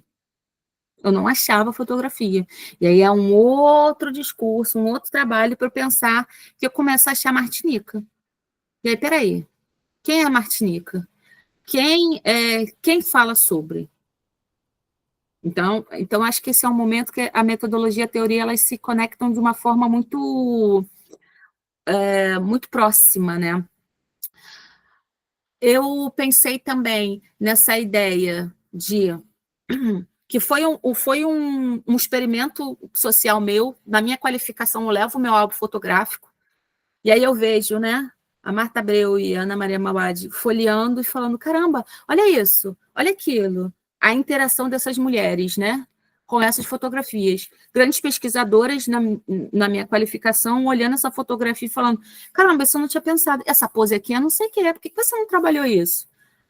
Então, eu começo a me preparar também, que é esse registro físico, que é uma noção que a teoria de cultura visual e de estudo de fotografia me trouxe. Quando eu faço a pesquisa e quando eu faço a aula na UF com a Mauad, ela fala sobre esse suporte da fotografia, como eles trazem um diferencial. E como a gente está estudando história oitocentista, quando eu vejo, por exemplo, pela primeira vez um daguerreótipo, eu tenho a dimensão de como esse consumo do daguerreótipo ele é diferente de uma fotografia de 8 cópias de uma outra fotografia, sabe? O que é o daguerreótipo, né? Eu falo brincando que é o bisavô da fotografia. E aí você tem um estojo, você tem um preparo de vidro. Esse daguerreótipo ele não circula como uma fotografia. Então, eu preciso entender que esse suporte, ele também faz, por exemplo, que a minha fotografia, ela viaje para a Europa. Então, esse consumo, ele também entra na intencionalidade do circuito social da fotografia, que é outro conceito, né, criado pela Mauad, mas também pelo Knaus, que eles falam sobre essa noção de que o circuito social da fotografia ele precisa pensar em quem está comprando, quem vai circular, quem produz, quem posa, e que foi uma das coisas, a sociedade que está sendo produzido, e que foi uma das coisas que me ajudou a defender a minha hipótese de que, você fala para mim que no circuito social da fotografia todo mundo pode intencionalmente intervir na produção fotográfica, mas quando eu falo de mulheres negras fotografadas, você fala assim, mas os fotógrafos que coordenavam, dominavam essa cena. Então, todo mundo poderia influenciar, exceto quando é uma mulher negra. Então, é jogar com essas cartas da teoria para associar a metodologia. E, assim, para a gente que estuda fotografia, né, eu confesso que eu vou muito mais para a cultura visual do que o estudo de fotografia, que tem as suas diferenças, mas tem os seus encaixes. Se a gente pensar de um grosso modo, a gente pensar a história das mulheres e estudo de gênero, né? Pensar essas sociabilidades, esses conceitos que se sociabilizam, na verdade, tá? E que faz com que tenha toda uma complexidade quando a gente vai pensar metodologia. Quando a Mauad... E por isso, para mim, foi importante eu pegá-la, eu chamá-la e ela aceitar, eu pensar a fotografia no meu mestrado, que era quando eu estava iniciando o meu trabalho para pensar de como eu vou usar essas fontes fotográficas, como eu vou usar fotografias como fontes, como documentos, como série documental, né? Tem gente que não gosta de usar essa noção de fonte, né, de jorrar o conhecimento, mas como eu vou usar isso como um documento para dialogar com a minha hipótese? E o que vai surgir disso? Por isso que quando eu fiz o doutorado, eu falei, cara, eu preciso continuar nesse trabalho, porque eu preciso entender como é que eu posso fazer um estudo metodológico mais amplo. E aí eu vou para a história translocal. No meu primeiro momento, eu falei assim, mas eu não quero fazer história comparativa, né? História comparada. Na UFRJ, a gente tem 2 pós-graduações, ainda que eu não faça lá, é interessante para a gente saber que tem História Social e História Comparada, tá? E eu falei, não quero fazer História Comparada, não é... E aí a Marta falou, não, a gente não está fazendo História Comparada, a gente está pensando em História transnacional, translocal, mais especificamente. E aí eu falei, tá, caramba, como é que a gente começa a pensar isso, né? Como é que a gente começa, enfim, a pensar essas diferenciações? Eu acho que é uma dificuldade, né? Até mesmo minha, né? De pensar separado. E eu acho que talvez não seja também a necessidade de pensar o separado, né? Metodologia e teoria. Espero ter te respondido, Rafa. Perfeito, gente. É uma aula, assim. Vai falando, é muito doido, porque assim, a gente estuda tanto tempo, e toda vez que a gente escuta um colega que estuda, a gente aprende tanto, e cresce tanto, e enriquece tanto. Então, que esse espaço do Imago seja um espaço de crescimento para todos nós, que estudamos fotografia, gravura, ilustração, HQ, cinema, que seja um espaço realmente para formarmos essa rede de sociabilidade, como a Bia falou tantas vezes ao longo da palestra, e que nós não tenhamos mais aquela situação, né, de na minha faculdade ninguém estuda isso, eu estudo sozinho, não precisa mais. Agora a gente tem aqui a internet, vamos estudar juntos, mesmo com todas as dificuldades. Se eu tenho uma fonte, eu passo para vocês, vocês passam para mim, a gente troca, porque é isso, a Bia está estudando fotografia, pensando moda. Então, tem uma outra questão, a Ana, a mesma coisa. Então, quantos de nós estamos pensando em vários objetos de pesquisa, com determinadas fontes, e podemos aqui nos enriquecer? Eu quero agradecer demais a presença de todos vocês, deixar aqui no chat, finalmente, né? Eu guardei até agora a lista de presença. Lembrando a vocês, por favor, para vocês terem atenção no preenchimento, colocar aquele e-mail que vocês usam, né? Porque às vezes a pessoa bota um e-mail que nunca usa, então chega o certificado, a pessoa não vê. Ver se vocês escreveram corretamente e lembrar não, né? Avisar que o nosso próximo encontro vai acontecer no dia 21 de novembro. Nós vamos falar sobre imagens coloniais do século XVI, pensando aqui o contexto da América Latina. É uma pesquisa muito interessante, acho que vale super a pena, principalmente porque expande muito aquilo que nós pensamos, vai ter muito Roger Chartier, conceito de representação. Então, convido vocês a participarem novamente no mês de novembro. Para aqueles que têm interesse de participar, né, de se filiar ao grupo de pesquisa, aí na lista de presença tem a opçãozinha para vocês colocarem os dados de vocês. E aqueles que não tiverem interesse, não tem problema não, só preenche que a gente manda o certificado. Deve chegar aí na próxima semana para vocês. Muito obrigada, Beatriz. Foi incrível a sua participação. Foi realmente incrível. Eu aprendi tanto. Eu Me questionei coisas. Puxa, eu estou usando essa terminologia, realmente não vale. Ou não vale? Vale. Eu deveria estar utilizando isso? Não deveria? Faz a gente pensar, faz a gente crescer. E eu estou doida agora para ler o seu trabalho. Vou espelhar aqui só mais uma vez para o pessoal ter acesso. Seu contato. Sim, só quero terminar falando, gente, é extremamente importante que a gente se associe a grupos de pesquisa, né? Não necessariamente precisa ser o Imago, mas assim, para que a gente também não se sinta tão sozinho, porque às vezes a gente está ali, quando a Thay fala, poxa, a gente ouve outras pessoas falando, a gente aprende muito, e é real, assim, e às vezes a gente se sente meio perdido, é um trabalho já muito isolado, né? Então, para você trocar ideia, para quando você ouve, você aprende, você começam, né? Para a gente pensar realmente coletivamente. E uso essa palavra e uso sociabilidade muito, porque eu acho que me são muito caras, né? Então, se não for esse, né, se não for o caso do Imago, pense em outros espaços, conversa com a Thay, conversa para vocês terem uma dimensão também. E, enfim, meu dado está aqui, mas pensem com carinho, venham, se sintam acolhidos também, né, pelo grupo. Não, a filiação não é um pacto de sangue, que nunca mais vou sair, não tenho tempo. A gente tem essa dificuldade, né? Poxa, não vou conseguir porque eu não vou dar conta.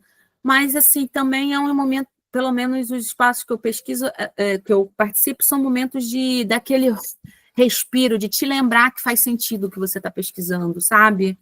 Então, acho que é importante isso também. É isso. Muito obrigada, Bia. Muito obrigada a presença de todos. Eu estou muito feliz mesmo, honrada demais pela sua presença, pelo tamanho da sua pesquisa, o impacto da sua pesquisa. Eu tive muita dificuldade de pesquisar a vestimenta de mulheres negras no século XIX por não ter conhecimento. O que significa isso? Esse tecido aqui, o que significa? Então, fui correndo, garimpando, pesquisa aqui, pesquisa ali, encontrei, claro, coisas que poderiam me fortalecer, mas elas não tinham um foco específico ali, juntando aí cultura visual, fotografia, então consegui encontrar a sua pesquisa, né? Acho que é a segunda ou a terceira vez que eu tenho a oportunidade de te ver falando, inclusive, eu vi quando eu vi a sua apresentação lá no Laboy, você tinha mostrado uma fotografia de como que estava a tua casa, exposta de... E eu amei, foi a partir da sua pesquisa que eu fiz a mesma coisa. Imprimi um monte de fotos, mas no meu caso eu coloquei um fichário, porque eu queria sair abrindo seta para tudo quanto é lugar. E aí tive essa oportunidade, essa vivência que eu não tinha pensado, não tinha passado na minha cabeça. Porque a gente está com a cabeça tão imersa ali na pesquisa, olhando, que às vezes são coisas que não são complexas, mas elas simplesmente não aparecem. E aí a gente vê um outro pesquisador, e esse pesquisador fala isso para a gente fala, cara, é isso que faltava, era esse pulo do gato que estava me faltando, era essa bibliografia, era isso aqui, caramba, é uma pergunta. Por que você não fez isso? E você, uau, é isso. E, meu Deus, hoje, assim, para mim foi esse momento de eu olhar e falar novos caminhos à minha frente. Muito, muito obrigada, Bia, muito obrigada a todos que participaram. Foi incrível e bem-vindos ao Imago. Vou aqui parar a gravação e parar o compartilhamento de tela. E esse vídeo vai ficar disponível no canal do YouTube, então depois vocês conseguem acessar.